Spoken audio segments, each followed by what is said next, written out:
তো hello guys, কেমন আছেন আপনারা? আশা করি ভালো আছেন। সো আজকে অনেক দিন পর ব্লগ করতেছি, লিটারালি অনেক দিন পর ব্লগ করতেছি। তো আজকে হলো গিয়ে আমি আমার পেটগুলা আপডেট দিব। অ্যান্ড এখন এই 1 বছর আমার ব্লগ অনেক দেরিতে দেরিতে আসবে। সো এটা একটু মানে কোনোভাবে ম্যানেজ করা লাগবে। অ্যান্ড হলো গিয়ে আমি আজকে অনেক নতুন নতুন মুরগি আসছে, অনেকগুলো দিয়ে দিছি, অনেকগুলো আনছি। সো আজকে সব কিছু দেখাবো, লেটস গো। যেহেতু সবসময় নিচের থেকেই শুরু করি, এখানে দেখতে পাচ্ছেন সিল্কি মুরগিগুলো নাই, সেল করে ফেলছি।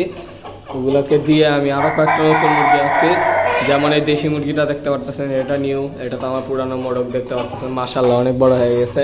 এটাও পুরানো মোরগটা অনেক বড় হয়ে গেছে মাশাল্লাহ। আর এই যে 3টা নিউ দেশি মুরগি, আর এটা মিলে আর চারটা দেশি মুরগি আনছি নতুন। আর এখানে দেখতে পাচ্ছেন মাশাআল্লাহ এই মোরগটা অনেক বড় হয়ে গেছে। আর এই দুইটা তো আপনারা যারা আমার পুরানো ব্লগ দেখতেছেন, এই দুইটা পুরানো। এই মোরগটা দেখেন কি বড়, আর এটা অনেক খেপা মোরগ। এই দেখেন আমারে খালি মারার চিন্তা ভাবনা থাকে। এই যে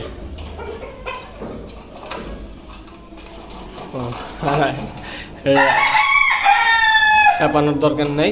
আর এই যে নিচে আমার সেই বড় মোরগটা মাশাআল্লাহ, এটা পুরো ক্যামেরা ফিট হবে না। এটা যদি আমি ছাদে আনতে পারতাম তাইলে দেখাইতে পারতাম, এটা অনেক বড় একটা মোড়ক।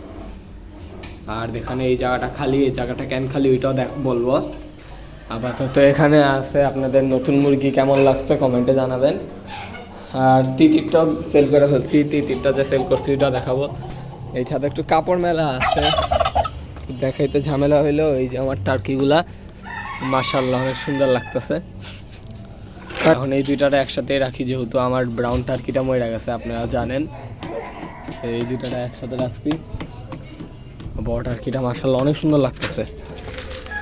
এগুলো এখন ছাওয়া যাবে না, বিকজ ছাদের মধ্যে কাপড় মেলা। আর এই দুইটা দেখতে পাচ্ছেন পুরো একই সাইজের হয়ে গেছে, সেম। আচ্ছা, আর এইখানে দেখতে পারতেছেন আমার সেই সাদা মোরগটা। আপনারা পুরানো ভিডিওগুলো দেখেন, এখন দেখেন মোরগটা মাশাআল্লাহ কত বড় হয়েছে। মোরগটা মাশাআল্লাহ দেখেন খালি, মোরগটা কত সুন্দর মোরগ মাশাআল্লাহ, অনেক সুন্দর। এই যে কেবনা ধরছি, এটা পালায় যেতে গেছিল ছাদের থেকে, আমি এখানে শিফট করছি। যে আপনারা বিশেষ করে এই মোরগটা বলবেন আমার কমেন্টে যে এই মোরগটা কেমন লাগতেছে আপনাদের। আশা করি অনেক সুন্দর লাগবে, আমার অনেক ফেভারিট এই মোরগটা। অ্যান্ড গাইজ, আমার এগুলো মুরগি আজকে ছাদে ছাড়ার ইচ্ছা ছিল, বাট এগুলো আমি ছাদের মধ্যে ছাড়তে পারবো না, বিকজ আমার ছাদ পুরো খোলামেলা। এই মুরগিটা যে কোনো জায়গায় চলে যেতে পারে, এগুলারে চলে গেলে এগুলো ধরাও অনেক কঠিন হয়ে যায়।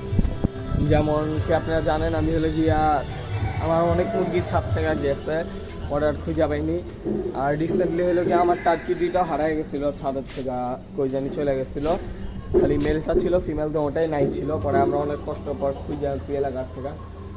এখন হলো গিয়া ইচ্ছা আছে টার্কি মুরগিগুলো বেচার, টার্কিগুলো সেল করতে পারলে আমি একটা নতুন একজোড়া মুরগি আনবো।